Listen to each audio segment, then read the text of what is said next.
I'm Yousef Al-Shatti, born and raised in Kuwait. I started as a football goalkeeper. After that, I moved to bodybuilding, and from there, I joined the Kuwaiti Navy. After intense training with the US Marine Corps and the Navy SEALs, I became a staff colonel engineer in Kuwait Naval Forces. I have taken on big challenges like winning the World Championship in obstacle course racing.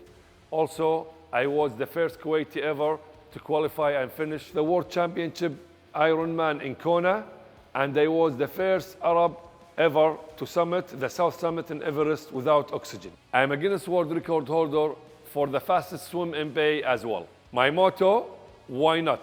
Because I believe nothing is impossible. Now, I'm preparing to break the Guinness World Record for the longest open water swim.